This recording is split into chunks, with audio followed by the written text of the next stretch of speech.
ഷിജി പറയണത് കമ്പനിയിലെ ബെസ് എന്ന് പറഞ്ഞ ആൾ, ആ കമ്പനിയാണ് ഇക്വാലൻ്റ് സർട്ടിഫിക്കറ്റ് കൊടുക്കേണ്ടത്. ഈ 10ാം ക്ലാസ്സുകാരന് ഇവിടെ ഓട്ടോമൊബൈൽ എടുത്ത ആളിന് അവിടുത്തെ തുല്യതാ സർട്ടിഫിക്കറ്റ് കിട്ടണമെങ്കിൽ അവിടുത്തെ കമ്പനി ബെസ് എന്ന കമ്പനിയാണ് കൊടുക്കേണ്ടത്. അവർ പറയും നിങ്ങൾക്ക് തരത്തില്ലെന്ന് പറയും. തരത്തിലെന്ന് പറയുമ്പോൾ ഈ ടിജിയുടെ ഹസ്ബൻഡ് പറയും, ദൈവമേ ഇത്രയും കഷ്ടപ്പെട്ട് ഇവിടെ വന്നതും കാശ് മുടക്കിയതും കഷ്ടപ്പാടെ തിരിച്ചു പോരേണ്ടി വരിക എന്ന് പറയുമ്പോൾ ടിജി പറയും, നോ അവർ കമ്പനി മാത്രമാണ്, കർത്താവല്ല. കർത്താവ് ആരാണ്? യേശുക്രിസ്തുവാണ് കർത്താവ്. വിശ്വാസം എന്ന് പറയുന്നതിൻ്റെ ഉദ്ദേശം യേശു കർത്താവാണ് എന്ന് എന്ത് ചെയ്യണം? അധരം കൊണ്ട് ഏറ്റുപറയണം. പിന്നെ എന്ത് ചെയ്യണം? ദൈവം അവനെ മരിച്ചെന്ന് ഉയർപ്പിച്ചെന്ന് ഭയങ്കര വിശ്വാസമാണ്. അതായത് ഹൃദയത്തിൽ വിശ്വസിക്കണത് എന്താണ്? മരിച്ച യേശുവിനെ പിതാവായ ദൈവം ഉയർത്തെഴുന്നേൽപ്പിച്ചു എന്നാണ്. അപ്പം മരണപ്പെട്ട എല്ലാ വിഷയങ്ങൾക്കും പുനർജീവിപ്പിക്കുന്നതിന് വേണ്ടി എന്താണ് ഉള്ളത്? വിശ്വാസമാണുള്ളത്. അതെന്താണ്? ഒരു വ്യക്തിയിലാണ് നമ്മൾ വിശ്വസിക്കുന്നത്. യേശുവിനാണ് വിശ്വസിക്കുന്നത്. യേശു ആരാണെന്നാണ് വിശ്വസിക്കുന്നത്? യേശു കർത്താവാണെന്ന്. Take the bed of God. ശ്രുതികട്ടെ ഹല്ലേലൂയ. റോമ 10:9 ആകയാൽ യേശു കർത്താവാണ് എന്ന് അധരം കൊണ്ട് ഏറ്റുപറയുകയും ദൈവം അവനെ മരിച്ചവരിൽ നിന്ന് ഉയർപ്പിച്ചു എന്ന് ഹൃദയത്തിൽ വിശ്വസിക്കുകയും ചെയ്താൽ നീ രക്ഷ പ്രാപിക്കും. രക്ഷ എന്ന് പറയുന്നത് എപ്പോഴും ഓർക്കണം, രക്ഷ എന്ന് പറയുന്നത് ഒരു സംവിധാനമോ ഒരു ആശയമോ ഒന്നുമല്ല, ഒരു പേഴ്സണാണ് രക്ഷ. അതായത് എല്ലാ വിഷയങ്ങളിലും Jesus Christ is the answer എന്ന് പറയുന്നതിൻ്റെ കാരണം ഈശോ എന്താ പറയണത്? ലോകത്ത് നിങ്ങൾക്ക് ഞെരുക്കങ്ങൾ ഉണ്ടാകും, എങ്കിലും നിങ്ങൾ ധൈര്യമായിരിക്കണം. എന്താ കാരണം? ഒരാശയം ലോകത്തെ കീഴടക്കിയിരിക്കുന്നു എന്നല്ല, മറിച്ച് ഞാൻ ലോകത്തെ കീഴടക്കിയിരിക്കുന്നു. കൈയടിക്കട്ടെ, ശ്രദ്ധിക്കട്ടെ.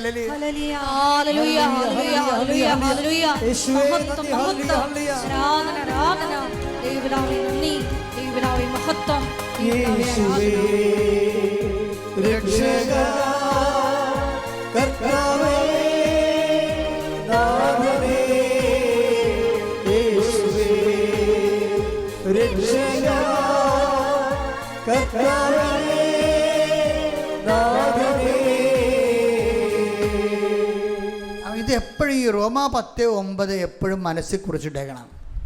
ഇതിൻ്റെ ബ്രോഡർ ഫോമിലാണ്, ആക്ടിവേഷനിലാണ് ഞാൻ നിങ്ങൾക്ക് വിശ്വാസ പ്രമാണം പറഞ്ഞു തരണത്, അല്ലേ? അപ്പം യേശു കർത്താവാണെന്ന് നമ്മൾ അധരം കൊണ്ട് ഏറ്റുപറയണം.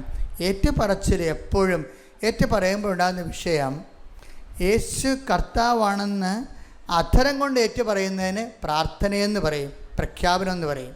പിന്നെ യേശു കർത്താവാണെന്ന് നമുക്ക് പ്രഖ്യാപനം ഏറ്റുപറച്ചിലാകുമ്പോൾ ഉള്ള പ്രശ്നം എന്ന് വെച്ച് കഴിഞ്ഞാൽ, യേശു കർത്താവാണെന്ന് അധരം കൊണ്ട് ഏറ്റുപറയുന്നതിൻ്റെ ഒരു ഭാഗം എന്താണ്? പ്രാർത്ഥനയാണ്. പിന്നെ എന്താണ്? പ്രഖ്യാപനം തന്നെ. അതുപോലെ തന്നെ ഏറ്റുപറയുന്നതിൻ്റെ മറ്റൊരു ഭാഗം എന്താണ്? അത് പരസ്യ പ്രഖ്യാപനമാണ്. ഏറ്റുപറയണ എങ്ങനെയാണ്? ഏറ്റുപറയണ വീട്ടിൽ ഇരുന്ന് ഏറ്റുപറയാൻ പറ്റത്തില്ല, അതിന് 10 മനുഷ്യരുണ്ടാകണം. നിങ്ങളുടെ പ്രാർത്ഥന എന്ന് പറയുന്നത് നിങ്ങളുടെ ഈ രഹസ്യ പ്രാർത്ഥനയില്ല വീട്ടിൽ ഇരുന്നുള്ള, അതിനൊക്കെ മാർക്ക് കുറഞ്ഞു പോണ കാര്യം പ്രാർത്ഥന ഏറ്റുപറച്ചിലാണ്. ബൈബിളിൽ ഏറ്റുപറയണമെങ്കിൽ എന്ത് ചെയ്യണം? 10 മനുഷ്യർ വേറെ ഉണ്ടാകണം. അതാണ് സമൂഹ പ്രാർത്ഥനയ്ക്കുള്ള ഗുണം. ഇപ്പം മെൻ്റൽ പ്രയർ, സ്വകാര്യ പ്രാർത്ഥനയൊക്കെ പറഞ്ഞാലും അത് വെള്ളിയാണെങ്കിൽ സമൂഹ പ്രാർത്ഥന ഗോൾഡാകണതിൻ്റെ കാരണം ഏറ്റുപറച്ച് സമൂഹപരമായത് കൊണ്ടാണ്. എന്താണ്? മനുഷ്യരുടെ മുമ്പിൽ എടുത്ത വചനെടുത്ത് ശ്രുതികട്ടെ ഹല്ലേലൂയ.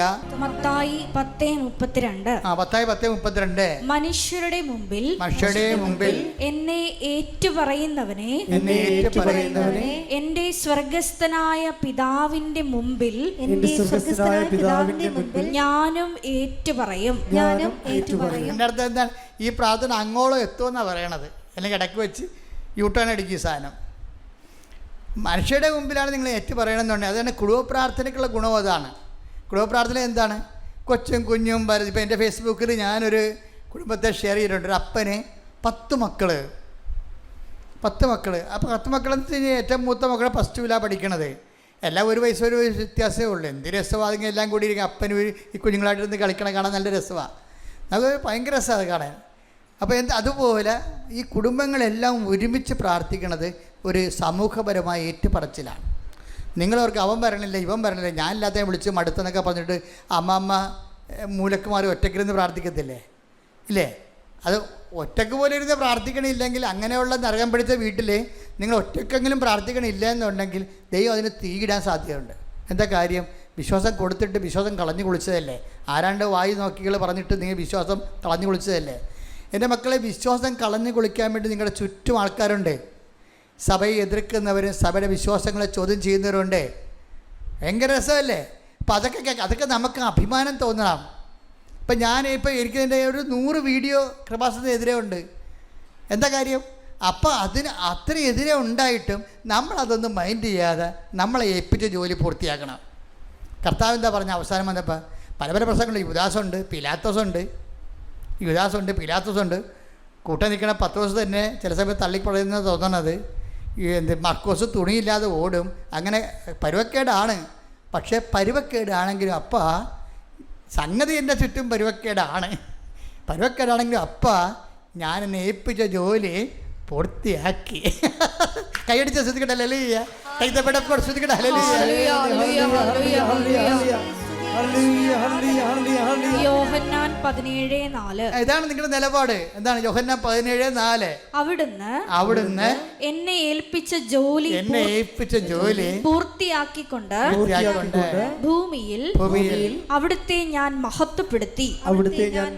അവനും ഇവനുമൊക്കെ എന്തൊക്കെ വായി നോക്കികളും വലുതാക്കാത്തവന്മാരൊക്കെ എന്തൊക്കെ പറയും.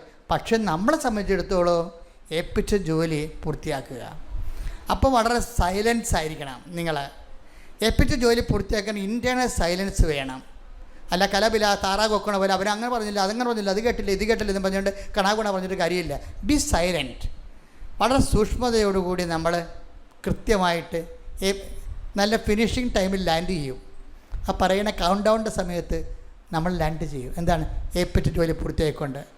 അപ്പം അതാണ് ഈ വിശ്വാസത്തിൻ്റെ വിജയം എന്ന് പറയണത്. അപ്പം അതുകൊണ്ട് എന്തെല്ലാം ഇപ്പം നിങ്ങളുടെ ഏറ്റവും വലിയ ഇപ്പം നിങ്ങൾ കോളേജൊക്കെ ഇപ്പം ഞാൻ കോളേജിൽ പഠിക്കുന്ന സമയത്ത് ഒരു പ്രൊഫസർ എന്ന് പറയുന്ന ഒരു അലവരാതിയുടെ മെയിൻ പരിപാടി ദൈവത്തിനെതിരെ സംസാരിക്കണതായിരുന്നു. അപ്പോൾ ഞാൻ അച്ഛൻ കൊച്ചായിട്ട് ഫുൾ കൈ ആയിട്ട് ഇരിക്കണം, അവിടെ മുമ്പിൽ കയറി ഇരിക്കുകയും. അപ്പോൾ കൂട്ടുകാർക്ക് പുറയും തോണ്ടും. അവനൊക്കെ പലരും യുക്തിവാദികളുടെ സംഘടനയിൽ പ്രവർത്തിക്കുന്ന കൂട്ടുകാരുണ്ടായിരുന്നു. അപ്പം കേൾക്കണം അച്ഛൻ കൊച്ച കേൾക്കണം ദൈവമില്ലടാ എന്ന് പറയും. ഞാനങ്ങനെ അപ്പോൾ എന്നോട് ഒരുത്താൻ വന്ന് ജോൺ പോളം പറഞ്ഞൊരു കൂട്ടുകാരുണ്ടായിരുന്നു. യവൻ വന്നും ചോദിക്കും, എടാ ജോസഫേ, ഈ 20ാം നൂറ്റാണ്ടായിരുന്നു, 20ാം നൂറ്റാണ്ട് വലിയൊരു അച്ഛനാകുവാടാന്ന് ചോദിക്കും. എന്നുവെച്ചാൽ അന്ന് പള്ളിയിൽ 80 കാലഘട്ടങ്ങളിൽ പള്ളിയിൽ ആൾ കുറവായിരുന്നു. ഇപ്പം ഇന്ന് നോക്കി പള്ളി നിറച്ച ആളല്ലേ, എല്ലാ പള്ളികളിലും ആളല്ലേ. ചിലർ പറഞ്ഞ് കോവിഡ് വരുമ്പോൾ എല്ലാ പള്ളികളും പൊട്ടുമെന്ന് പറഞ്ഞു. എവിടെ പൂട്ടാൻ? എവിടെ ചെല്ലുമ്പോഴും ജനങ്ങൾ ആയിരങ്ങൾ ഇരമ്പി ആർത്ത് യേശുവിലേക്ക് പുതിയ ആൾക്കാർ വിശ്വസിച്ചുകൊണ്ട് വലിയ സാക്ഷ്യത്തോടെ വന്നിരിക്കുകയാണ്. ശ്രദ്ധിക്കട്ടെ, ഹല്ലേലൂയ.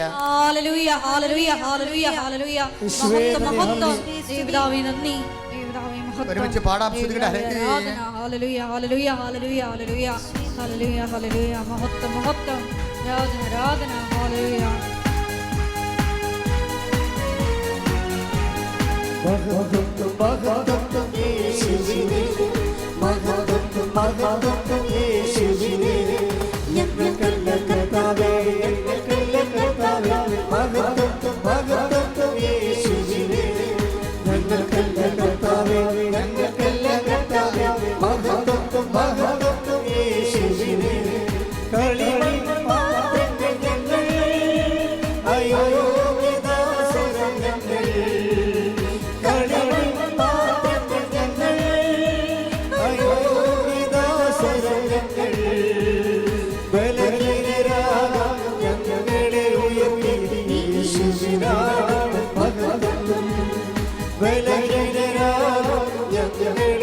അമ്മയ്ക്കും തിരുക്കുമാരനും 1000 നന്ദി പറയുന്നു.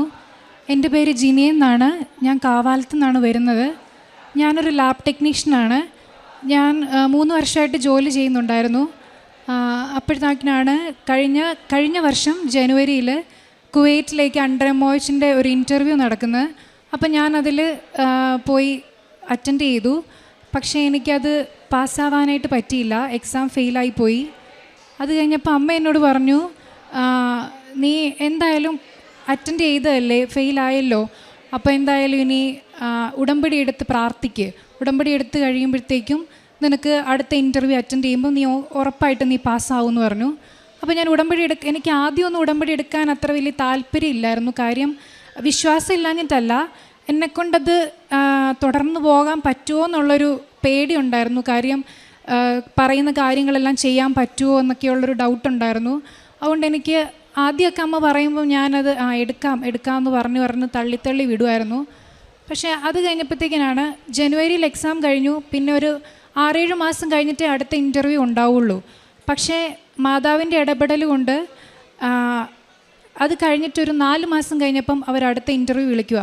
ഇതിന് 2 ദിവസം മുന്നേ അമ്മ എന്നോട് പറഞ്ഞു, മാതാവ് എന്നോട് പറയുന്നുണ്ട് അടുത്ത ഇൻ്റർവ്യൂ വരുന്നുണ്ട് എന്ന് മാതാവ് എന്നോട് പറയുന്നുണ്ടെന്ന് അമ്മ എന്നോട് പറഞ്ഞു.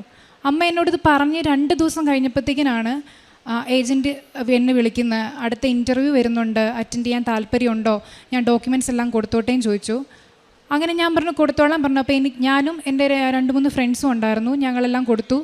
അപ്പോൾ അമ്മ എന്നോട് പറഞ്ഞു, എന്തായാലും എക്സാം അറ്റൻഡ് ചെയ്യാൻ പോകുന്നതിന് മുന്നേ ഉടമ്പടി എടുത്തിട്ട് നീ പോയാൽ മതി എന്ന് പറഞ്ഞു. ഞാനങ്ങനെ 2024 ഏപ്രിൽ 4-ാം തീയതി ഇവിടെ വന്ന് ഉടമ്പടി എടുത്ത് അപ്പോൾ അന്നേരം തന്നെ ഇവിടെ എക്സാം എഴുതുന്ന മക്കൾക്ക് വേണ്ടിയിട്ട് അച്ഛൻ ഇവിടെ തലയ്ക്ക് കൈവച്ച് പ്രാർത്ഥിക്കുന്നുണ്ടായിരുന്നു. അപ്പോൾ അച്ഛൻ്റെ ബ്ലെസ്സിങ് വാങ്ങിക്കാൻ എനിക്കൊരു അവസരം കിട്ടി. ഞാൻ അങ്ങനെ അച്ഛൻ്റെ ബ്ലെസ്സിങ് ഒക്കെ വാങ്ങിച്ചു. അച്ഛൻ എനിക്കൊരു ലോക്കറ്റ് തന്നു മാതാവിൻ്റെ. അതുകൊണ്ട് പിന്നെ ഉടമ്പടി കാശ് രൂപമൊക്കെ ആയിട്ട് ഞാൻ ഇൻ്റർവ്യൂ അറ്റൻഡ് ചെയ്യാൻ വേണ്ടിയിട്ട് പോയി. 11-ാം തീയതി ഏപ്രിൽ 11-ാം തീയതി ആയിരുന്നു എൻ്റെ എക്സാം. അപ്പോൾ ഞാൻ എക്സാം അറ്റൻഡ് ചെയ്ത് പാസ്സായാൽ മാത്രമേ ഇൻ്റർവ്യൂവിലേക്ക് സെലക്ട് ആവുള്ളൂ. അപ്പോൾ ഞാൻ മാതാവിനെ ഉറക്കെ പിടിച്ച് പ്രാർത്ഥിച്ച് തൈലമൊക്കെ പുരട്ടി നെറ്റിയിൽ കുരിശൊക്കെ വരച്ചിട്ട് ഞാൻ പോയി എക്സാം അറ്റൻഡ് ചെയ്തു. ഭയങ്കര എളുപ്പമായിരുന്നു എനിക്ക് എക്സാം. അപ്പോൾ ആദ്യം ജനുവരിയിൽ അറ്റൻഡ് ചെയ്ത എക്സാം ഭയങ്കര പാടായിരുന്നു. എനിക്ക് ക്വസ്റ്റ്യൻ ഒന്നും മനസ്സിലാവുന്നില്ലായിരുന്നു. അതുപോലെ അല്ലായിരുന്നു രണ്ടാമത്തെ എക്സാം. ഭയങ്കര ഈസി ആയിരുന്നു. സിമ്പിളായിട്ടുള്ള ക്വസ്റ്റ്യൻസാണ് അവർ ചോദിച്ചത്. ഭയങ്കര ഈസി ആയിട്ട് എനിക്ക് ഉറപ്പുണ്ടായിരുന്നു ഞാൻ പാസ്സാവുമെന്ന്. അങ്ങനെ എക്സാമിൻ്റെ റിസൾട്ട് പിറ്റേ ദിവസം വെളുപ്പിനെ 3 മണിക്കാണ് റിസൾട്ട് വന്നത്. റിസൾട്ട് വന്നപ്പോഴത്തേക്കും ഞാൻ എക്സാം പാസ്സായിരുന്നു. അപ്പോൾ എനിക്ക് ഭയങ്കര സന്തോഷമായി, മാതാവ് എന്നെ അനുഗ്രഹിച്ചല്ലോ എന്നോർത്ത് ഭയങ്കര സന്തോഷമായി. പിറ്റേ ദിവസമാണ് ഇൻ്റർവ്യൂ അറ്റൻഡ് ചെയ്യാൻ വേണ്ടിയിട്ട് ഞാൻ പോയി. എനിക്ക് ഭയങ്കര ടെൻഷനുണ്ട്. എനിക്ക് എങ്ങനെ കുവൈറ്റിൽ നിന്ന് അവർ ഡയറക്റ്റ് വന്ന് ഇൻ്റർവ്യൂ നടത്തുക. അപ്പോൾ കുവൈറ്റുകളാണ് ഇൻ്റർവ്യൂവിന് ഇരിക്കുന്നത്. എനിക്ക് അവരോട് എങ്ങനെ കമ്മ്യൂണിക്കേറ്റ് ചെയ്യണം എന്നൊന്നും എനിക്കറിയില്ല. എനിക്ക് അത്ര ഫ്ലുവൻ്റ് ആയിട്ടൊന്നും ഇംഗ്ലീഷ് സംസാരിക്കാൻ അറിയില്ല. അപ്പോൾ എനിക്ക് ഭയങ്കര ടെൻഷനാണ്, ഞാൻ എങ്ങനെ അവരുമായിട്ട് കമ്മ്യൂണിക്കേറ്റ് ചെയ്യും, എനിക്ക് അവർ ചോദിക്കുന്നതിനൊക്കെ ആൻസർ പറയാൻ പറ്റുമോ എന്നുള്ള ഭയങ്കര ടെൻഷനായിട്ടാണ് ഞാൻ പോയത്. ഞാൻ അമ്മയുടെ ഉടമ്പടി കാശ് രൂപ എൻ്റെ കയ്യിലുണ്ടായിരുന്നു. ഞാൻ അത് മുറുക്കെ പിടിച്ചിട്ടാണ് ഞാൻ ഇൻ്റർവ്യൂ അറ്റൻഡ് ചെയ്യാൻ വേണ്ടിയിട്ട് പോയത്. അതിൻ്റെ വാതിക്കൽ ഇരിക്കുന്നത് വരെ എനിക്ക് ഭയങ്കര ടെൻഷനായി. എനിക്ക് കയറാൻ പോലും പേടിയായിരുന്നു. അത്ര ടെൻഷനായിട്ടാണ് ഞാൻ അതിൻ്റെ വാതിക്കൽ ഇരുന്നത്. അപ്പോൾ ഇൻ്റർവ്യൂ കഴിഞ്ഞ് ഇറങ്ങി വരുന്ന ആൾക്കാരൊക്കെ പറയുന്നുണ്ട് ഭയങ്കര ടഫാണ് ഇൻ്റർവ്യൂ, അവർ ഭയങ്കര ചൂടാണ്, ആൾക്കാർ ഭയങ്കര റഫായിട്ടാണ് സംസാരിക്കുന്നത്, ഭയങ്കര പാടാന്നൊക്കെ പറയുന്നുണ്ട്. പക്ഷേ ഞാൻ മാതാവിൻ്റെ ലോക്കറ്റ് എൻ്റെ കയ്യിലുണ്ട്. ഞാൻ ആ ധൈര്യത്തിൽ ഞാൻ കയറി. എനിക്കറിയില്ല എവിടെ നിന്നാണ് എനിക്ക് അവരോട് സംസാരിക്കാനുള്ള ധൈര്യം കിട്ടുന്നത് എനിക്കറിയില്ല. ഞാൻ ഭയങ്കര നന്നായിട്ട് അവരോട് കമ്മ്യൂണിക്കേറ്റ് ചെയ്തു. അവർ ചോദിക്കുന്ന ക്വസ്റ്റ്യൻ എല്ലാത്തിനും തന്നെ ആൻസർ പറയാൻ എനിക്ക് പറ്റി. പക്ഷേ എനിക്ക് എൻ്റെ ലാംഗ്വേജ് കേട്ടപ്പോൾ അവർക്ക് മനസ്സിലായി എനിക്ക് അത്ര കമ്മ്യൂണിക്കേറ്റ് ചെയ്യാൻ അത്ര കഴിവില്ല എന്നവർക്ക് മനസ്സിലായി. പക്ഷേ അവർ അത് വലിയ കാര്യമായിട്ടൊന്നും എടുത്തില്ല. അവരെൻ്റെ അടുത്ത് ചോദിച്ചു, 3 മാസം സമയം തരാം, 3 മാസത്തിനുള്ളിൽ ഇംഗ്ലീഷ് നല്ല പോലെ ഫ്ലുവൻ്റ് ആയിട്ട് സംസാരിക്കാൻ പറ്റുമോ, പഠിക്കാൻ പറ്റുമോ, ഉറപ്പ് തരാമോ എന്ന് ചോദിച്ചു. ഞാൻ പറഞ്ഞു ഉറപ്പ് തരാം. ഞാൻ ഇവിടുന്ന് ലോക്കറ്റ് വാങ്ങിച്ചിട്ട് പോയിട്ടുണ്ടായിരുന്നു. 3-4 ലോക്കറ്റ് എൻ്റെ കയ്യിലുണ്ടായിരുന്നു. ഞാനപ്പോൾ എൻ്റെ ഫ്രണ്ട്സിൻ്റെ 2 ഫ്രണ്ട്സ് ഉണ്ടായിരുന്നു. ഞാൻ അവരുടെ 2 പേരുടെയും കയ്യിൽ മാതാവിൻ്റെ ലോക്കറ്റ് കൊടുത്തു. എന്നിട്ട് ഞാൻ പറഞ്ഞു ഇത് പിടിച്ചിട്ട് ഇൻ്റർവ്യൂവിന് കയറിയാൽ മതി, എല്ലാം ശരിയാവുമെന്ന് പറഞ്ഞു. അങ്ങനെ അവരും ഇൻ്റർവ്യൂ പാസ്സായി. അത് കഴിഞ്ഞിട്ട് ഞങ്ങൾ ഇൻ്റർവ്യൂ എല്ലാം കഴിഞ്ഞ് വീട്ടിൽ പോന്നു. ആ മാസം, അതായത് ഏപ്രിൽ മാസം അവസാനം തന്നെ എനിക്ക് ഓഫർ ലെറ്റർ വന്നു. അപ്പോൾ ജോലി ഓക്കെ ആയി, ജോലി ഉറപ്പായെന്ന് അറിഞ്ഞു. അവർ സൈൻ ചെയ്ത് കൊടുക്കാൻ വേണ്ടി പറഞ്ഞു. ഓഫർ ലെറ്റർ വന്നു. അത് കഴിഞ്ഞ് ഇനി ജൂലൈ ആയപ്പോഴത്തേക്കിനാണ് എനിക്ക് വിസ വന്നത്. അപ്പം 2 മാസം താമസിച്ചു. അപ്പം ഞാൻ പ്രാർത്ഥിക്കുന്നുണ്ട് മാതാവിനോട്, എൻ്റെ വിസ എന്താ മാതാവെ താമസിക്കുന്നത്, എൻ്റെ വിസ തന്നതിനെ അനുഗ്രഹിക്കണമെന്ന് പറഞ്ഞ് ഞാൻ പ്രാർത്ഥിക്കുന്നുണ്ട്. ജൂലൈ ആയപ്പോൾ എനിക്ക് വിസ വന്നു. അപ്പം ഞാൻ സ്റ്റിൽ വർക്ക് ചെയ്യുന്നുണ്ടായിരുന്നു. വിസ വന്നു കഴിഞ്ഞപ്പോഴത്തേക്കും ഏജൻറ്റ് പറഞ്ഞു എന്നാൽ ഓക്കെ നിങ്ങൾ റിസൈൻ ചെയ്തോളൂ, കാര്യം ഇനിയിപ്പം വലിയ താമസമൊന്നുമില്ല, അതുകൊണ്ട് റിസൈൻ ചെയ്തോളാൻ പറഞ്ഞു. അപ്പോൾ ഞാനും എൻ്റെ കൂടെ വർക്ക് ചെയ്യുന്നൊരു ഫ്രണ്ടും ഉണ്ടായിരുന്നു, ഞങ്ങൾ രണ്ടുപേരും റിസൈൻ ചെയ്തു. ഓഗസ്റ്റ് മാസം 6-ാം തീയതി ആയപ്പോഴത്തേക്കും എൻ്റെ മെഡിക്കലിന് അവർ ഡേറ്റ് അപ്പോയിൻമെൻറ്റ് എടുത്ത് തന്നു. ഞാനും എൻ്റെ ഫ്രണ്ടും കൂടെ മെഡിക്കലിന് പോയി. മെഡിക്കൽ എവിടെ ചെന്ന് എടുത്തു. മെഡിക്കൽ അപ്പോൾ ഞാൻ മാതാവിൻ്റെ തൈലമൊക്കെ പുരട്ടി, നെഞ്ചിലൊക്കെ എല്ലായിടും പുരട്ടി കുരിശൊക്കെ വരച്ചിട്ടാണ് ഞാൻ പോണത്. മാതാവിൻ്റെ കാശ് രൂപ എൻ്റെ കയ്യിലുണ്ടായിരുന്നു. പക്ഷെ ഞാൻ ആദ്യത്തെ മെഡിക്കൽ ഫെയിലായിപ്പോയി. അവരെന്നോട് പറഞ്ഞത് എൻ്റെ ചെസ്റ്റ് എക്സ്റേക്കകത്ത് മാർക്കിങ്സ് ഉണ്ടെന്നാണ് പറഞ്ഞത്. അപ്പോൾ അവരെന്നോട് പറഞ്ഞു നേരത്തെ കോവിഡ് വന്നിട്ടുണ്ടെങ്കിൽ അത് നല്ലപോലെ ട്രീറ്റ് ചെയ്തിട്ടില്ലെങ്കിൽ അത് അങ്ങനെ കിടക്കും, അല്ലെങ്കിൽ കുഞ്ഞിലെ വല്ല കപക്കെട്ടൊക്കെ ഉണ്ടായിട്ടുണ്ടെങ്കിലും ഇങ്ങനെ പാടുകൾ ഉണ്ടാവാൻ ചാൻസ് ഉണ്ട്. ഒരു കാര്യം ചെയ്യുക, നിങ്ങൾ ഒരാഴ്ച കഴിഞ്ഞ് ഒന്നുകൂടെ വന്ന് റിപ്പീറ്റ് എടുക്കാൻ പറഞ്ഞു. അങ്ങനെ ഞാൻ അപ്പം എനിക്ക് ഭയങ്കര സങ്കടമായി. എൻ്റെ കൂടെ വന്ന ഫ്രണ്ട് പാസ്സായി. അപ്പം എനിക്ക് ഭയങ്കര സങ്കടമായി. ഞാൻ അവിടെ നിന്നുകൊണ്ട് എനിക്ക് ഏറ്റവും വലിയ ആഗ്രഹിച്ചൊരു ജോലിയായിരുന്നു. കാര്യം എൻ്റെ കുടുംബത്തെ എനിക്ക് രക്ഷപ്പെടുത്തണം. എൻ്റെ അപ്പൻ സാധാരണ ഒരു കൂലിപ്പണിക്കാരനാണ്. അപ്പം ഞാൻ കഴിഞ്ഞാൽ മാത്രമേ എൻ്റെ കുടുംബം രക്ഷപ്പെടുകയുള്ളൂ. അപ്പോഴത്തേക്കും എനിക്ക് ഭയങ്കര സങ്കടമായി. ദൈവമേ, ഞാൻ ഒത്തിരി ആഗ്രഹിച്ചതാണല്ലോ, എന്നിട്ട് എനിക്ക് തന്നില്ലല്ലോ എന്ന് പറഞ്ഞ് ഭയങ്കര സങ്കടമായി. ഒരാഴ്ച കഴിഞ്ഞ് റിപ്പീറ്റ് ചെല്ലാൻ പറഞ്ഞു. ഒരാഴ്ച കഴിഞ്ഞ് ഞാൻ വീണ്ടും റിപ്പീറ്റ് ചെന്നു. അവർ വീണ്ടും എക്സ്റേ എടുത്തു. അപ്പോഴും എന്നോട് പറഞ്ഞു ആ സെയിം പാട് അങ്ങനെ തന്നെ അവിടെ ഉണ്ട്, ഒരു കാര്യം ചെയ്യും, നിങ്ങൾ CT സ്കാൻ ചെയ്യാൻ പറഞ്ഞു. എന്നെ അവരുടെ തന്നെ സ്കാനിങ് സെൻറ്ററിലേക്ക് വിട്ടു. ഞാൻ അവിടെ പോയി CT സ്കാൻ എടുത്തു. CT സ്കാൻ ചെയ്തിട്ട് ഞാൻ റിപ്പോർട്ട് അവരുടെ കൊടുത്തു. അവരെന്നോട് പറഞ്ഞു നാളെ റിസൾട്ട് എന്താണെന്ന് വെച്ചാൽ പറയാമെന്ന് പറഞ്ഞു. ഞങ്ങൾ തിരിച്ച് വീട്ടിലേക്ക് പോന്നു. പിറ്റേ ദിവസം ഒരു ചൊവ്വാഴ്ചയാണ്. അപ്പോൾ ഞങ്ങൾക്ക് പള്ളിയിൽ പിറ്റേ ദിവസം ആരാധനയൊക്കെ ഉണ്ട് ചൊവ്വാഴ്ച. അപ്പം ഞാനിങ്ങനെ രാവിലെ ഒരു 10 മണിയൊക്കെ ആയപ്പോൾ ഇവരെ വിളിച്ചപ്പോഴത്തേക്കും അവർ പറഞ്ഞു റിസൾട്ട് ആയിട്ടില്ല, പറയാമെന്ന് പറഞ്ഞു. അപ്പോൾ ഞാൻ ആരാധനയിൽ പങ്കെടുക്കുക. അപ്പോൾ ഞാൻ അവിടുന്ന് കരഞ്ഞ് പ്രാർത്ഥിക്കുക, മാതാവേ ശരിയാക്കി തരണേന്ന് പ്രാർത്ഥിക്കുക. അപ്പം ആരാധന കഴിഞ്ഞു, കുർബാനയും കഴിഞ്ഞു, 1:30 ഉച്ചയ്ക്ക് ഇറങ്ങി. ഞാൻ വിളിച്ചു ചോദിച്ചപ്പോഴത്തേക്കിന് അവർ പറഞ്ഞു CT സ്കാനിലും പ്രശ്നം കാണിക്കുന്നുണ്ട്, അതുകൊണ്ട് നമുക്കൊന്നും ചെയ്യാൻ പറ്റുകയില്ല, ഫിറ്റാക്കാൻ പറ്റുകയില്ല എന്ന് പറഞ്ഞു. അപ്പോൾ എൻ്റെ ഈ സ്കാനിങ്ങിൻ്റെ റിപ്പോർട്ട് ഞാൻ വർക്ക് ചെയ്യുന്ന സ്ഥലത്തെ ഡോക്ടറിന് അയച്ചു കൊടുത്തു. സാറ് പറഞ്ഞു ഇതിനകത്തൊരു കുഴപ്പമില്ലല്ലോ, പിന്നെ അവരെന്താ ഇങ്ങനെ പറയുന്നതെന്ന് ചോദിച്ചു. ഞാൻ പറഞ്ഞു എനിക്കറിയില്ല, അവരെൻ്റെ അടുത്ത് പറഞ്ഞത് പ്രശ്നമുണ്ട്, ഫിറ്റാക്കാൻ പറ്റില്ല എന്നാണ് പറഞ്ഞതെന്ന് പറഞ്ഞു. ഞാൻ എൻ്റെ ഏജൻസിയിലും അയച്ചു കൊടുത്തു. അവരും പറയുന്നുണ്ട് യാതൊരു പ്രശ്നവും ഈ റിപ്പോർട്ടിലില്ല, ഒരു പ്രശ്നവും ഇല്ല, അവരുടെ അടുത്ത് നേരിട്ട് ചെന്ന് ചോദിക്കാൻ പറഞ്ഞു. ഞാനങ്ങനെ നേരിട്ട് ചെന്നു. പക്ഷെ അവർ സമ്മതിക്കുന്നില്ല, അവർ ഫിറ്റാക്കി തരത്തില്ല എന്ന് അവർ പറഞ്ഞു. അത് കഴിഞ്ഞപ്പോഴത്തേക്കും ഞാൻ വീണ്ടും അടുത്ത അപ്പം അത് കഴിഞ്ഞ് ഞാൻ ഇവിടെ ഒന്ന് ഉടമ്പടി പുതുക്കി കഴിഞ്ഞിട്ട് ഞാൻ അച്ഛനെ കണ്ട് അച്ഛൻ്റെ ബ്ലെസ്സിങ് വാങ്ങിച്ചിട്ട് ഞാൻ അടുത്ത മെഡിക്കലിന് പോയി. അത് മലപ്പുറത്ത് വെച്ചിട്ടായിരുന്നു. മലപ്പുറത്ത് പോയാൽ ഫിറ്റ് ആവുമെന്ന് പറഞ്ഞിട്ട് ഞാൻ മലപ്പുറത്ത് പോയി അറ്റൻഡ് ചെയ്തു. മലപ്പുറത്ത് പോയി അറ്റൻഡ് ചെയ്തപ്പോഴും അവിടെയും ഈ സെയിം കാര്യം തന്നെയാണ് പറയുന്നത്. അവർ പറയുന്നത് ഫിറ്റ് ആവില്ല, എക്സ്റേയിൽ ഡോട്ടുണ്ട്, അതുകൊണ്ട് ഒരിക്കലും ഫിറ്റ് ആവില്ല, മെഡിസിൻ തരാം, മെഡിസിൻ കഴിച്ചിട്ട് ഒരാഴ്ച കഴിഞ്ഞ് വീണ്ടും വരാൻ പറഞ്ഞു. ഞാനപ്പം ആലപ്പുഴയിലാണ് താമസിക്കുന്നത്. അപ്പോൾ വീണ്ടും ഒരാഴ്ച കഴിഞ്ഞ് വീണ്ടും മലപ്പുറത്ത് പോയി മെഡിസിൻ എടുത്തിട്ട്. മലപ്പുറത്ത് നിന്നപ്പോൾ ഒരാഴ്ച കഴിഞ്ഞ് ചെന്നപ്പോൾ വീണ്ടും അവർ പറഞ്ഞു ഇത് മാറത്തില്ല, ഇത് ഫിറ്റാവാൻ ഒരു ചാൻസും ഇല്ല, കാര്യം ഈ പാട് മാറത്തില്ല, അതുകൊണ്ടൊന്നും ചെയ്യാൻ പറ്റുകയില്ല എന്ന് പറഞ്ഞു. അപ്പോൾ അവർ അൺഫിറ്റ് അപ്ലോഡ് ചെയ്ത് കഴിഞ്ഞാൽ പിന്നെ നമുക്ക് ഒരിക്കലും ഇനി പോകാൻ പറ്റില്ല പുറത്ത്. അപ്പോൾ ഞാൻ അവരോട് പറഞ്ഞു അൺഫിറ്റ് ആക്കരുത്, അപ്ലോഡ് ചെയ്യരുത് എന്ന് പറഞ്ഞു. അങ്ങനെ അവരത് സമ്മതിച്ചു. അത് ഞാൻ വന്നു. അത് കഴിഞ്ഞ് വീണ്ടും എൻ്റെ ഏജൻറ്റ് വീണ്ടും എനിക്ക് അപ്പോയിൻമെൻറ്റ് എടുത്തു തന്നു. വീണ്ടും ഞാൻ കോഴിക്കോട് പോയും ഇതുപോലെ തന്നെ സംഭവിക്കുക. ഞാൻ അവിടെ ചെന്നപ്പോഴത്തേക്ക് എന്നോട് പറഞ്ഞു ഫിറ്റാവുകയില്ല, എക്സ്റേയിൽ ഡോട്ടുണ്ട്, ഒരിക്കലും ഫിറ്റാവുകയില്ല അങ്ങനെ പറഞ്ഞു. എന്തായാലും തനിക്ക് പോകാൻ പറ്റുകയില്ല, ഈ എക്സ്റേ വെച്ച് തനിക്ക് ഒരിക്കലും പുറത്ത് പോകാൻ പറ്റുകയില്ല എന്ന് എന്നോട് അവർ പറഞ്ഞു. അത് കഴിഞ്ഞ് ഞാനപ്പോൾ ഇതിൻ്റെ ഇടയ്ക്കെല്ലാം എൻ്റെ അടുത്ത് വീട്ടുകാരൊന്നും പറയുന്നില്ലെങ്കിലും നാട്ടുകാരൊക്കെ കുറേ കുറ്റം പറയുന്നുണ്ട്. നീ എല്ലാ ദിവസവും പള്ളിയിൽ പോകുന്നുണ്ട്, നീ പള്ളി പാട്ട് പാടുന്നുണ്ട്. ഞാൻ കൊയറിലുള്ള ഞാനൊരു 15 വർഷമായിട്ട് ഈശോയ്ക്കും മാതാവിന് വേണ്ടി ശുശ്രൂഷ ചെയ്യുന്നുണ്ട്. അപ്പം എൻ്റെ അടുത്ത് എല്ലാവരും ചോദിക്കുന്നുണ്ട് നീ എല്ലാ ദിവസവും പള്ളിയിൽ വന്ന് പാടിയിട്ട് എന്താ നിൻ്റെ പ്രാർത്ഥന എന്താ ദൈവം കേൾക്കാത്തതെന്ന് ചോദിച്ച് കുറേ പേര് കുറ്റപ്പെടുത്തുന്ന ആൾക്കാരും ഉണ്ട്, കുറേ പേര് സപ്പോർട്ട് ചെയ്യുന്ന ആൾക്കാരും. കുറേ പേര് പറയുന്നു നല്ലതിന് വേണ്ടിയിട്ടാണ്, എന്തായാലും നീ രക്ഷപ്പെടും, നല്ലതിന് വേണ്ടിയിട്ടാണെന്ന് വിശ്വസിക്കുന്നു പറയുന്ന ആൾക്കാരും ഉണ്ട്.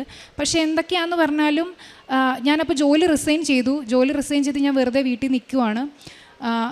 പ്രാർത്ഥിക്കുന്നുണ്ട്, മുറുക്ക് പിടിക്കുന്നുണ്ട് മാതാവിനെ. അമ്മ എന്നോട് ചോദിക്കും നീ എന്താ കരഞ്ഞ് പ്രാർത്ഥിക്കാത്തതെന്ന് ചോദിക്കും. പക്ഷേ എനിക്ക് കരഞ്ഞ് പ്രാർത്ഥിക്കാൻ എനിക്ക് കരച്ചിൽ വരത്തില്ല. കാര്യം എന്ന് വെച്ചാൽ ഒരു പ്രാവശ്യം അച്ഛൻ ഇവിടെ ധ്യാനത്തിൽ പറഞ്ഞായിരുന്നു, നമ്മൾ ഉടമ്പടിയിലാണെങ്കിൽ നമ്മൾ വിശ്വാസപൂർവ്വം പ്രാർത്ഥിക്കുക, ഉടമ്പടിയിലാണെങ്കിൽ മാതാവ് എന്തായാലും സാധിച്ചു തരും. എനിക്ക് ആ ഒരു മാതാവ് എൻ്റെ പ്രാർത്ഥന കേൾക്കും. അതുകൊണ്ട് ഞാൻ കരഞ്ഞ് പ്രാർത്ഥിച്ചിട്ടില്ല. പക്ഷേ എനിക്ക് മാതാവിൻ്റെ മുൻപിൽ വരുമ്പോഴത്തേക്കും എനിക്കറിയാതെ കരച്ചിൽ വരും. വീട്ടിൽ ഞാൻ അങ്ങനെ കരയാറില്ല. എൻ്റെ അപ്പൻ്റെ അമ്മയുടെ മുന്നിൽ ഞാൻ കരയാറില്ല. കരഞ്ഞാലും ഞാൻ രാത്രി കിടക്കുമ്പം എല്ലാം ലൈറ്റൊക്കെ ഓഫ് ചെയ്തിട്ട് ആരും കാണാതെ ആയിരിക്കും കരയുന്നത്. അങ്ങനെ ഒക്ടോബർ ആയപ്പം ഞാൻ ഒന്നും കൂടെ വീണ്ടും കോഴിക്കോട് പോയി മെഡിക്കൽ എടുത്തു. അവിടെ ചെന്നപ്പോഴും അവരെന്നോട് പറഞ്ഞു, ഇല്ല പറ്റില്ല, എക്സ്റേ ഡോട്ടുണ്ട്, ഒരിക്കലും ഫിറ്റ് ആവത്തില്ല. ഇനി ഫിറ്റ് ആവണം എന്നുണ്ടെങ്കിൽ പൈസ കൊടുത്ത് നമുക്ക് എടുക്കാൻ പറ്റും. അങ്ങനെ പൈസ കൊടുത്താലും എൻ്റെ എക്സ്റേ വെച്ച് ഒരിക്കലും ഫിറ്റാക്കാൻ പറ്റത്തില്ല. വേറെ ഫിറ്റായ ഒരാളുടെ എക്സ്റേ എൻ്റെ എക്സ്റേയുടെ സ്ഥാനത്ത് റീപ്ലേസ് ചെയ്താൽ മാത്രമേ ഫിറ്റാക്കി വിടാൻ പറ്റുള്ളൂ എന്ന് പറഞ്ഞു. അങ്ങനെ ഞാൻ സാധിക്കാതെ ഞാൻ തിരിച്ച് വീട്ടിൽ പോയി. അപ്പം ഒക്ടോബർ ആയപ്പോഴത്തേക്കും എൻ്റെ വിസയുടെ കാലാവധി കഴിഞ്ഞു. 3 മാസത്തേക്ക് വിസ ഉണ്ടായിരുന്നുള്ളൂ. എൻ്റെ വിസയുടെ കാലാവധി കഴിഞ്ഞു. എന്ത് ചെയ്യണം എന്ന് എനിക്കറിയില്ല. ഞാൻ ജോലി റിസൈൻ ചെയ്ത് വീട്ടിൽ വെറുതെ ഇരിക്കുവാണ്. അപ്പോഴെല്ലാം ഞാൻ ശക്തമായിട്ട് പ്രാർത്ഥിക്കുന്നുണ്ട്, ദിവസവും കുർബാനയ്ക്ക് പോകുന്നുണ്ട്, ദിവസവും പാടാൻ കയറുന്നുണ്ട്. അപ്പോഴെല്ലാം എനിക്ക് വിശ്വാസമുണ്ട് മാതാവ് എന്നെ കൈവിടത്തില്ല, എന്നെ എന്തായാലും മാതാവ് രക്ഷിക്കും, നല്ലതിന് വേണ്ടിയാണെന്ന് ഞാൻ ഉറച്ച് വിശ്വസിച്ച് ഞാൻ പ്രാർത്ഥിച്ചു. എല്ലാ ദിവസവും കുരിശ് വരയ്ക്കുമ്പോഴെല്ലാം ഞാൻ തൈലം നെഞ്ചിൽ പുരട്ടി ഞാൻ കുരിശ് വരച്ചിട്ടാണ് പ്രാർത്ഥിക്കാറ്. പിന്നെ മാതാവിൻ്റെ ഉപ്പ്, ചോറിനകത്താണേലും ഉപ്പ് ഇട്ടിട്ടാണ് ഞാൻ കഴിക്കുന്നത്, വെള്ളത്തിൽ ഉപ്പ് കലക്കി കുടിക്കുക. അങ്ങനെ ഞാൻ ശക്തമായിട്ട് പ്രാർത്ഥിച്ചു. ഒക്ടോബറിൽ ഞാൻ ജപമാല റാലിയിൽ പങ്കെടുത്തായിരുന്നു. അന്നേരവും ഞാൻ എൻ്റെ ഈ ഒരു നിയോഗം വെച്ചിട്ടാണ് പങ്കെടുത്തത്. പക്ഷേ അതെല്ലാം കഴിഞ്ഞു. കുറേ നാളായിട്ട് എൻ്റെ വിസ വരുന്നില്ല. അപ്പോൾ എല്ലാവരും പറഞ്ഞു, ഇനിയിപ്പോൾ നോക്കിയിരിക്കേണ്ട, വിസ വരത്തില്ല, കാര്യം അടുത്ത ഇൻ്റർവ്യൂ ഇനി ഉണ്ടായാൽ മാത്രമേ നിൻ്റെ വിസ വരുള്ളൂ, വെറുതെ സമയം കളയണ്ട, അടുത്ത ജോലിക്ക് കയറിക്കോ എന്ന് പറഞ്ഞ് അവരെല്ലാവരും എന്നോട് ഇങ്ങനെ പറയാം. അപ്പോഴും എനിക്ക് വിശ്വാസമുണ്ട്, ഇല്ല വരും, ഞാൻ ഉടമ്പടിയിലാണല്ലോ, മാതാവിനെ രക്ഷിക്കും എന്നുള്ള വിശ്വാസമുണ്ട്. അങ്ങനെ ഇരുന്ന് കഴിഞ്ഞപ്പോഴത്തേക്കും കഴിഞ്ഞ മാസം, അതായത് ഫെബ്രുവരി 20-ാം തീയതി എൻ്റെ വിസ വന്നു. അത് കുറച്ച് പേർക്ക് മാത്രമേ വന്നിട്ടുള്ളൂ, അതായത് 5-6 പേർക്ക് മാത്രമേ വിസ വന്നിട്ടുള്ളൂ. അതിലൊരാൾ ഞാനാണ്. ബാക്കി ആർക്കും ഇതുപോലെ എന്നെ റിന്യൂ ചെയ്യാൻ കൊടുത്ത ആർക്കും തന്നെ വിസ വന്നിട്ടില്ല. എനിക്ക് മാത്രമേ വിസ വന്നിട്ടുള്ളൂ. അപ്പം അത് കഴിഞ്ഞ് അതിന് മുൻപ് ഞാൻ ഇവിടെ വന്ന് 3ാമത്തെ പുതുക്കൽ പുതുക്കിയായിരുന്നു ഉടമ്പടി. അത് കഴിഞ്ഞിട്ടാണ് എൻ്റെ വിസ. അപ്പം എല്ലാ ഉടമ്പടിയിൽ ഞാൻ എല്ലാ പ്രാവശ്യം പുതുക്കാൻ വരുമ്പോഴും എനിക്ക് എന്തെങ്കിലുമൊക്കെ മാതാവിൻ്റെ എന്തെങ്കിലും, ഒന്നുമില്ല ചന്ദനത്തിരിയോ അല്ലെങ്കിൽ മുത്തുക്കുടയോ അല്ലെങ്കിൽ മെഴുകുതിരി എന്തെങ്കിലുമൊക്കെ പിടിക്കാനായിട്ട് കിട്ടുമായിരുന്നു. പക്ഷേ 3ാമത്തെ പ്രാവശ്യം ഞാൻ പുതുക്കാൻ വന്നപ്പോഴത്തേക്കും എനിക്ക് ഒന്നും തന്നെ കിട്ടിയില്ല. അപ്പോൾ എനിക്ക് ഭയങ്കര സങ്കടമായി. മാതാവ് ഈ പ്രാവശ്യം എന്നെ കൈവിട്ടോ. കാര്യം എൻ്റെ ഒരു കസിൻ, അവൾ ഇതുപോലെ തന്നെ പുറത്തേക്ക് പോകാൻ വേണ്ടി വന്ന് നിന്നിട്ട് ഇതുപോലെ ഉടമ്പടി പുതുക്കാൻ നിന്നപ്പോൾ അവൾക്ക് മാതാവിനെ കിട്ടിയേ. അപ്പോൾ അവൾക്ക് ഭയങ്കര സന്തോഷമായപ്പോൾ അവൾ മാതാവിനെ കിട്ടി. അതിൻ്റെ പിറ്റേ ദിവസം അവൾ IELTSൻ്റെ റിസൾട്ട് വന്നു, അവൾ പാസ്സായെന്ന് പറഞ്ഞു. അപ്പോൾ എൻ്റെ അടുത്ത് പറഞ്ഞു, എടി എനിക്ക് മാതാവിനെ കിട്ടിയത് കാരണമാണ് ഞാൻ പാസ്സായെന്ന് പറഞ്ഞു. അപ്പോൾ ഞാൻ ആ ഒരു പ്രതീക്ഷയിലാണ് ഇവിടെ വരുന്നത്. എനിക്ക് മാതാവിനെ കിട്ടും എന്നുള്ള പ്രതീക്ഷയിലാണ് ഞാൻ വരുന്നത്. പക്ഷേ എനിക്ക് അന്ന് ഒന്നും തന്നെ കിട്ടിയില്ല പിടിക്കാൻ. ഞാനപ്പോൾ അവിടെ ആ മാതാവിൻ്റെ മുന്നിൽ നിന്ന് കരഞ്ഞു, ഈ പ്രാവശ്യം എന്നെ കൈവിട്ടല്ലോ മാതാവേ, ഇത്രയും നാളും ഞാൻ വെറുതെ ആയല്ലോ നോക്കിയെന്ന്, എന്നെ കൈവിട്ടല്ലോ, എനിക്കൊന്നും തന്നെ കിട്ടിയില്ലല്ലോ എന്ന് പറഞ്ഞ് ഞാൻ ഇവിടെ നിന്ന് ഭയങ്കരമായിട്ട് കരഞ്ഞു. അതെല്ലാം കഴിഞ്ഞ് ഞാൻ ഇവിടുന്ന് പുതുക്കലെല്ലാം കഴിഞ്ഞ് വീട്ടിൽ ചെന്ന് കഴിഞ്ഞപ്പോഴത്തേക്കിനും 20-ാം തീയതി എനിക്ക് വിസ വന്നു. വിസ വന്നു കഴിഞ്ഞ് 26-ാം തീയതി ആയപ്പോൾ അവർ എന്നോട് മെഡിക്കൽ എടുത്തോളാൻ പറഞ്ഞു. ഒരു തിങ്കളാഴ്ച 25-ാം തീയതി എന്നെ വിളിച്ചിട്ട് പറഞ്ഞു, ഇന്ന് തന്നെ പോയി മെഡിക്കൽ എടുക്കാൻ പറഞ്ഞു. ഞാൻ പറഞ്ഞു ഞാൻ പോകത്തില്ല, എനിക്ക് കൃപാസനത്തിൽ പോകണം. അപ്പോൾ എൻ്റെ ഏജൻറ്റ് ഭയങ്കര വിശ്വാസിയാണ് മാതാവ്, കൃപാസന മാതാവിനെ ഭയങ്കര വിശ്വാസമാണ്. അപ്പോൾ ആളോട് എന്ത് പറഞ്ഞാലും ആൾ എനിക്ക് അതങ്ങനെ തന്നെ സാധിച്ചു തരും. അപ്പോൾ ഞാൻ പറഞ്ഞു, ഇല്ല എനിക്ക് കൃപാസനത്തിൽ പോകണം, കൃപാസനത്തിൽ പോയി മാതാവിനെ കണ്ട് പ്രാർത്ഥിച്ചതിന് ശേഷം ഞാൻ പോവുള്ളൂ എന്ന് പറഞ്ഞു. അങ്ങനെ ഞാൻ ഇവിടെ വന്ന് അച്ഛനെ കണ്ടു, അച്ഛൻ്റെ ബ്ലെസ്സിങ് വാങ്ങിച്ചു. അച്ഛൻ എന്നോടൊന്നും തന്നെ പറഞ്ഞില്ല. അപ്പോൾ എനിക്ക് വിഷമമായി, അച്ഛൻ എന്താ എന്നോടൊന്നും പറയാത്തതെന്ന്. അപ്പോൾ ഞാൻ എൻ്റെ എക്സ്റേ കാണിച്ചു. അച്ഛൻ എക്സ്റേ മേടിച്ച് കുരിശ് വരച്ച് പ്രാർത്ഥിച്ചു. അത് കഴിഞ്ഞപ്പോഴത്തേക്കും അച്ഛൻ അങ്ങോട്ട് പോകാൻ നേരത്ത് എന്നോട് പറഞ്ഞു, ശരിയാവും, ഈ പ്രാവശ്യം ശരിയാവും കേട്ടോ എന്ന് പറഞ്ഞു. അത് കേട്ടപ്പോൾ എനിക്ക് ഉറപ്പായി, ഞാൻ പാസ്സായി ഇരിക്കുവാണ്. അടുത്ത ദിവസമാണ് എൻ്റെ മെഡിക്കൽ. പക്ഷെ ഞാൻ പാസ്സായെന്ന് ഞാൻ ഉറച്ച് വിശ്വസിച്ചു. അങ്ങനെ പിറ്റേ ദിവസം ഞാൻ മെഡിക്കൽ എടുക്കാൻ പോവുക. അപ്പോൾ രാവിലെ എല്ലാ ദിവസവും ഡെയിലി ബ്രെഡ് കൂടാറുണ്ട്. അന്നത്തെ ദിവസം ഞാൻ പ്രാർത്ഥന കൂടിയപ്പം കുരിശ് വരച്ച് തൈലം കൊണ്ട് ആ പേപ്പേഴ്സിലെല്ലാം, എൻ്റെ പാസ്പോർട്ടിലും എൻ്റെ വിസയിലും എല്ലാം കുരിശ് വരച്ച് ഉപ്പെല്ലാം വെതറിയിട്ട് വെള്ളത്തിൽ ഉപ്പിട്ട് എല്ലാം ആയിട്ടാണ് ഞാൻ പോയത്. അവിടെ ചെന്ന് ഞാൻ മെഡിക്കൽ എടുത്തു. അവിടെ ഇരുന്ന ആൾക്കാർക്കും എല്ലാം ഞാൻ കുരിശ് നെറ്റിയിൽ തൈലം കൊണ്ട് കുരിശ് വരച്ച് എല്ലാവർക്കും കുരിശ് വരച്ചൊക്കെ കൊടുത്തിട്ടാണ് ഞാൻ മെഡിക്കൽ അറ്റൻഡ് ചെയ്ത് ഞാൻ എക്സ്റേ എടുത്ത് കഴിഞ്ഞ് തിരിച്ച് ഞാനിങ്ങനെ നോക്കിയപ്പോഴത്തേക്കും ഞാനപ്പോൾ പ്രാർത്ഥിക്കുന്നുണ്ട്, മാതാവിൻ്റെ എക്സ്റേ ആയിരിക്കണേ എൻ്റെ എക്സ്റേക്ക് പകരം അവിടെ കൊണ്ടുവരുന്നത്, ഈ പ്രാവശ്യം എന്നെ കൈവിടരുത്, എനിക്ക് ഈ പ്രാവശ്യം എന്തായാലും പോയേ പറ്റുള്ളൂ എന്ന് ഞാൻ പ്രാർത്ഥിക്കുന്നുണ്ട്. ഞാൻ എക്സ്റേ എടുത്ത് തിരിഞ്ഞിങ്ങനെ നോക്കിയപ്പോൾ ഞാൻ എക്സ്റേ കണ്ടു. പക്ഷേ എൻ്റെ എക്സ്റേ ഭയങ്കര ക്ലീൻ ആയിരുന്നു, ഒരു സാധനം എൻ്റെ എക്സ്റേയിൽ ഉണ്ടായിരുന്നില്ല. അപ്പോൾ തന്നെ എനിക്ക് വിശ്വാസമായി അത് മാതാവിൻ്റെ എക്സ്റേ ആണ്, എൻ്റെ എക്സ്റേ അല്ല മാതാവിൻ്റെ എക്സ്റേ ആണെന്ന് ഞാൻ ഉറച്ച് വിശ്വസിച്ചു. അത് കഴിഞ്ഞ് 3 മണിയാകുമ്പം റിസൾട്ട് പറയുവാണ്. 3 മണി അപ്പോൾ 2:30 ആയപ്പോഴത്തേക്ക് ഞാൻ വെറുതെ ഒന്ന് സൈറ്റിൽ കയറി നോക്കിയതാണ്. ഇതിന് മുന്നേയൊക്കെ സൈറ്റിൽ കയറി നോക്കിയിട്ടുണ്ടെങ്കിൽ ഒന്നും തന്നെ എനിക്ക് വന്നിട്ടില്ല. അപ്പം ഞാൻ എന്തായാലും ഒന്ന് നോക്കിയേക്കാമെന്ന് വിചാരിച്ച് സൈറ്റിൽ കയറി നോക്കി. സൈറ്റിൽ കയറി ഞാൻ വിശ്വാസപ്രമാണം ചൊല്ലി. അപ്പോൾ ഉടമ്പടി ലൈവായിട്ട് ഇവിടെ ഞാൻ യൂട്യൂബിൽ എടുത്ത് വെച്ചിട്ടാണ് ഞാനിത് സൈറ്റിൽ കയറി നോക്കുന്നത്. സൈറ്റിൽ കയറി നോക്കി ഞാൻ എൻ്റെ എല്ലാം അടിച്ചു കൊടുത്ത് നോക്കിയപ്പോഴത്തേക്കിനും ഫിറ്റെന്നും പറഞ്ഞിട്ട് എൻ്റെ ഫോട്ടോ ഉൾപ്പെടെ ഫിറ്റെന്നും പറഞ്ഞു വന്നു. അപ്പോൾ എനിക്ക് ഭയങ്കര സന്തോഷമായി. ഞാൻ ഫിറ്റായെന്ന് എനിക്ക് ഭയങ്കരമായിട്ട് ഞാൻ വിശ്വസിച്ച് ഞാൻ അവിടെ നിന്ന് പ്രാർത്ഥിച്ചു. മാതാവേ, ഞാൻ ഇന്ന് തന്നെ വന്നേക്കാം, ഞാൻ നന്ദി പറയാൻ ഇന്ന് തന്നെ വന്നേക്കാം എന്ന് പറഞ്ഞ് ഞാൻ അവിടെ നിന്ന് പുറപ്പായിട്ട് പ്രാർത്ഥിച്ചു. അങ്ങനെ എനിക്ക് മെഡിക്കലിൻ്റെ ഇതെല്ലാം കിട്ടി. അപ്പോൾ ഞാൻ പിറ്റേ ദിവസം ഞാൻ എൻ്റെ പാസ്പോർട്ട് സ്റ്റാമ്പിങ്ങിനായിട്ട് അയച്ചു കൊടുത്തു. എനിക്ക് പോകുന്നതിന് 5 ലക്ഷം രൂപ ചിലവുണ്ടായിരുന്നു. പക്ഷേ നമ്മുടെ കയ്യിൽ 1 രൂപ പോലും ഞങ്ങളുടെ കയ്യിൽ എടുക്കാനില്ലായിരുന്നു. കാര്യം ആദ്യം വിസ വന്നപ്പം എല്ലാവരും കസിൻസൊക്കെ തന്ന് സഹായിക്കാമെന്ന് പറഞ്ഞു. അത് കഴിഞ്ഞ് പിന്നെ ഇങ്ങനെ ഇത്രയും ഡിലേ ആയത് കാരണം പിന്നെ ആരും ഒന്നും പറഞ്ഞില്ലായിരുന്നു. 5 ലക്ഷം രൂപ വേണം പോകാൻ, 1 രൂപ കയ്യിലെടുക്കാനില്ല. അപ്പം അതിൻ്റെ ഇടയ്ക്കെല്ലാം മാതാവിനോട് പറയുന്ന കാര്യങ്ങളെല്ലാം മാതാവ് അന്നേരം എന്തിനും സാധിച്ചു തരുന്നുണ്ട്. അപ്പം ഞാനും അമ്മയും കൂടി ഇരുന്ന് പ്രാർത്ഥിച്ചു. ഞങ്ങൾക്ക് പൈസ ഇതുവരെ റെഡി ആയിട്ടില്ല, മാതാവേ ഒരു വഴി കാണിച്ചു തരണേന്ന് പറഞ്ഞു. പിന്നെ നമ്മൾ ചോദിക്കുന്നവരെല്ലാവരും തന്നെ ഒരു തടസ്സവും പറയുന്നില്ല. ഞാൻ തരാമെന്ന് മാത്രമേ പറയുന്നുള്ളൂ. അങ്ങനെ പൈസ എല്ലാം ശരിയായി. അത് കഴിഞ്ഞിപ്പം സ്റ്റാമ്പിങ്ങിന് വേണ്ടി കൊടുത്തിരിക്കുകയാണ്. ഇന്നലെ എനിക്ക് ടിക്കറ്റ് വന്നു. ഇന്നലെയാണ് എനിക്ക് ടിക്കറ്റ് കിട്ടിയത്. ഒരാഴ്ച കൊണ്ട് എല്ലാ കാര്യങ്ങളും ഭംഗിയായിട്ട് നടന്നു. ഇന്നലെ എനിക്ക് ടിക്കറ്റ് വന്നു. ഞാൻ നാളെ കഴിഞ്ഞ് പോവുകയാണ്, കുവൈറ്റിലേക്ക് പോവുകയാണ്.